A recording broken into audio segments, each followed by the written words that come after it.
Hi friends, welcome back to our channel. ഇന്ന് നമ്മൾ നോക്കുന്നത് 7th സ്റ്റാൻഡേർഡിലെ അടിസ്ഥാന പാഠാവലി ക്രിസ്മസ് എക്സാമിന് വരാൻ സാധ്യതയുള്ള ചില പ്രധാനപ്പെട്ട ചോദ്യങ്ങളാണ്.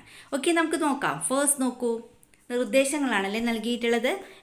പ്രവർത്തനം 1 നോക്കാം. വായിക്കാം, എഴുതാം. മരം നട്ട മനുഷ്യൻ. ആൽപ്സ് പർവ്വതം പ്രോവിൻസിലേക്കുള്ള തള്ളി നിൽക്കുന്ന ഭാഗം. സഞ്ചാരികൾ പോകാറില്ലാത്ത ഒരു മലമ്പ്രദേശത്തോടു കൂടി ഞാൻ തനിച്ച് ബഹുദൂരം നടക്കുകയായിരുന്നു. 3 ദിവസം നടന്നപ്പോൾ മരുവൽക്കരിക്കപ്പെട്ട ഭൂമിയിൽ പണ്ടെങ്ങോ വരണ്ടുപോയ ഒരു അരുവിക്കലയിൽ ഞാൻ എത്തപ്പെട്ടു. ഈ ഊഷരഭൂമിയിൽ വെള്ളം കണ്ടെത്താനാവുമെന്ന പ്രതീക്ഷയോ നഷ്ടപ്പെട്ടു. അപ്പോൾ അകലെ ഒരു മരത്തിൻ്റെ കുറ്റി പോലെ എന്തോ ഒന്ന് കാണാനായി. അത്ഭുതം, അതൊരു ആട്ടിടയനായിരുന്നു. വരണ്ടുണങ്ങിയ മണ്ണിൽ അയാളുടെ ചുറ്റുമായി 30 ആടുകൾ. മലമടക്കുകൾക്കിടയിലെ തൻ്റെ കുടിലേക്ക് അദ്ദേഹം എന്നെ കൂട്ടിക്കൊണ്ടുപോയി. ഈ മലഞ്ചെരിവിൽ ഓക്കുമരങ്ങൾക്കിടയിൽ അങ്ങിങ്ങായി ചിതറിക്കിടക്കുന്ന 3-4 ഗ്രാമങ്ങൾ എനിക്ക് നന്നായി അറിയാം. മരം കത്തിച്ചു കരിയുണ്ടാക്കി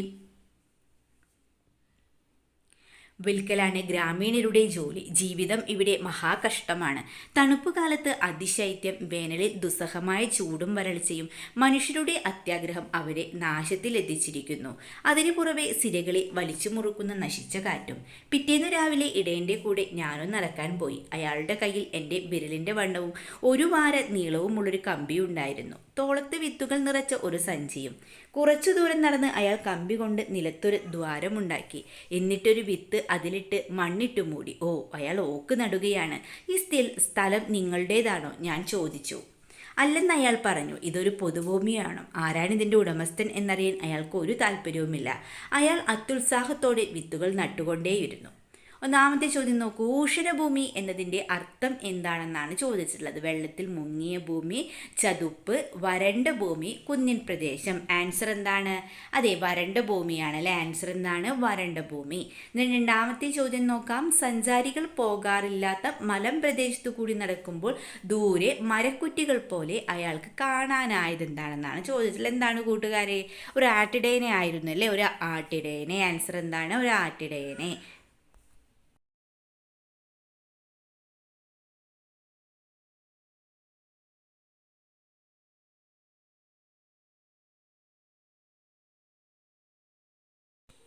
ഓക്കെ, നമുക്ക് അടുത്ത ചോദ്യം നോക്കാം. നിവേദനം തയ്യാറാക്കാം. ജനകീയ സമിതി നിങ്ങളുടെ പ്രദേശം നേരിടുന്ന പരിസ്ഥിതി പ്രശ്നങ്ങൾക്ക് പരിഹാരം ആവശ്യപ്പെട്ടുകൊണ്ട് അധികാരികൾക്ക് നൽകാനുള്ള നിവേദനം തയ്യാറാക്കുക.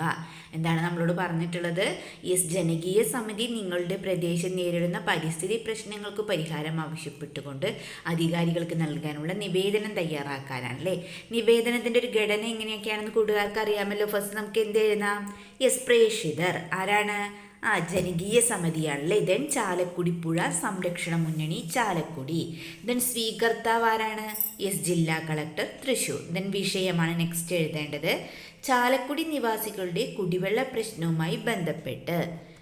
ദെൻ സാർ, പ്രദേശനിവാസികളായ ഞങ്ങളുടെ പ്രധാന ജലസ്രോതസ് ചാലക്കുടി പുഴയാണ്.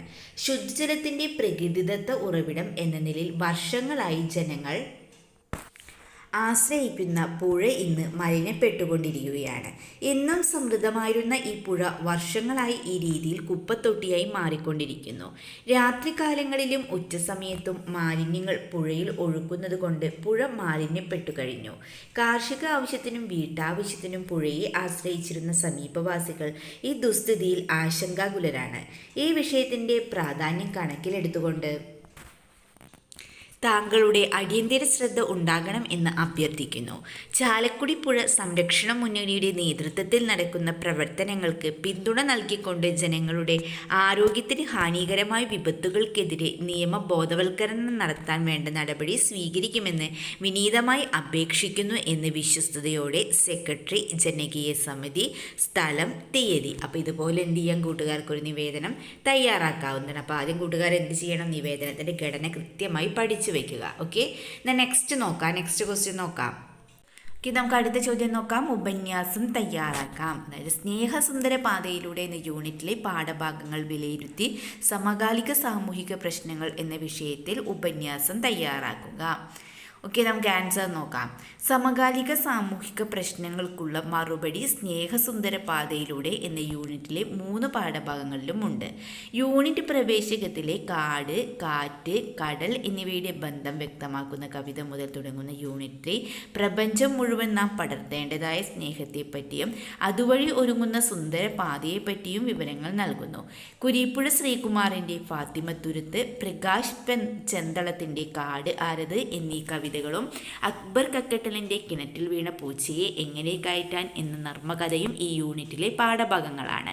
ഓരോ സൃഷ്ടിയും നമുക്ക് മുന്നിൽ ഒരു പ്രശ്നത്തെ കാണിച്ചു തരുന്നുണ്ട്. ആ പ്രശ്നത്തെ പരിഹരിക്കേണ്ടതിൻ്റെ രീതിഭേദങ്ങളാണ് രചനയുടെ ലക്ഷ്യം.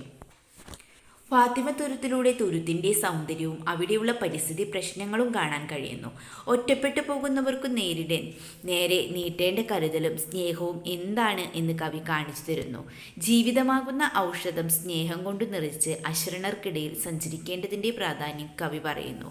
പരിസ്ഥിതി പ്രശ്നങ്ങൾ പല മാധ്യമങ്ങളിലൂടെ നാം അറിയുന്നുണ്ടെങ്കിലും അതിൻ്റെ ഫലപ്രദമായ പരിഹാരം സാഹിത്യം നൽകുമെന്ന് അധികം ആരും അറിയുന്നില്ല. സ്നേഹവും ദയയും കാരുണ്യവും സഹജീവികളോടുള്ള കരുതലും എങ്ങനെ വേണമെന്ന് സാഹിത്യം പറയുമ്പോൾ നന്മയുടെ പാത മാത്രമല്ല, അത് മനസ്സ് വിശാലമാകേണ്ടതിൻ്റെ പ്രകടന മാതൃകകൾ കൂടിയാണ്. നഗരവാസികളുടെ കൃത്രിമത്വമേതും ബാധിക്കാത്ത ഒരു കൂട്ടം മനുഷ്യരുടെ പാട്ടാണ് കാട് ആരത്. കാടിൻ്റെ നിലവിളി അതിൽ മുഴങ്ങുന്നുണ്ട്. കാടിൻ്റെ മക്കൾ അനാഥരല്ല. പ്രകാശ് ചെന്തളം തൻ്റെ മാതൃഭാഷയിൽ മലമേട്ടുവ എഴുതിയ കവിതയിലൂടെ ഗോത്രജനതയുടെ ജീവിത സ്പന്ദനം മാത്രമല്ല, കാടിനോട് നാം പുലർത്തേണ്ട സ്നേഹവും വ്യക്തമാക്കുന്നു. നവസാങ്കേതിക വിദ്യ കൈവശമുള്ള മനുഷ്യൻ അഹങ്കാരിയാകാറുണ്ട്. പക്ഷേ അഹങ്കാരമുള്ള മനുഷ്യൻ സ്വന്തം നാശത്തിൻ്റെ പാതയൊരുക്കുന്നു.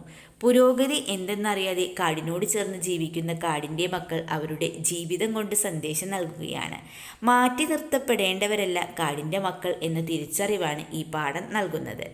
അക്ബർ കക്കട്ട് രചിച്ച അനുഭവ കഥ പ്രത്യക്ഷത്തിൽ നർമ്മകഥ എന്ന് തോന്നുമെങ്കിലും സഹജീവി സ്നേഹം ഏതു തരത്തിലുമാവാം എന്ന് കാണിച്ചു തരുന്ന മാതൃക കൂടിയാണിത്. ആദർശം പറയുന്നതിനേക്കാൾ ആശയം പ്രാവർത്തികമാക്കുന്നവരാണ് നമുക്ക് വേണ്ടത്. വേദികളിലെ ആദർശമല്ല, ഭൂമിയിലെ ദൈനംദിന ജീവിതത്തിൽ അറിവാണ് നമ്മെ സഹായിക്കുക. കഥാകാരൻ സ്വയം വിമർശനാത്മകമായി രചിച്ച കഥ കൂടിയാണിത്. പ്രശ്നത്തിന് ചുറ്റും കൂടി നിന്ന് അഭിപ്രായം പറയുന്നതിനേക്കാൾ പ്രശ്നത്തിലേക്ക് നേരിട്ട് കടന്നു ചെന്ന് പ്രശ്ന പരിഹാരം നടത്തലാണ് യഥാർത്ഥ രീതി എന്ന് കഥാകൃത്ത് അനുഭവകഥയിലൂടെ തെളിയിക്കുന്നു. അപ്പോൾ കൂട്ടുകാരും എന്ത് ചെയ്യുക? ഇതുപോലൊരു ഉപന്യാസം തയ്യാറാക്കുക. ഓക്കെ, അപ്പോൾ ഇത്രയും ക്വസ്റ്റ്യൻസാണ് നമ്മൾ ഈ വീഡിയോയിലൂടെ ഡിസ്കസ് ചെയ്തിട്ടുള്ളത്. നിങ്ങൾക്ക് വീഡിയോ യൂസ്ഫുള്ളായി തോന്നുകയാണെങ്കിൽ തീർച്ചയായും ലൈക്ക് ചെയ്യുക, കമൻറ്റ് ചെയ്യുക. ഓക്കെ, നമുക്ക് മറ്റൊരു വീഡിയോയുമായി വീണ്ടും കണ്ടുമുട്ടാം. Okay, by.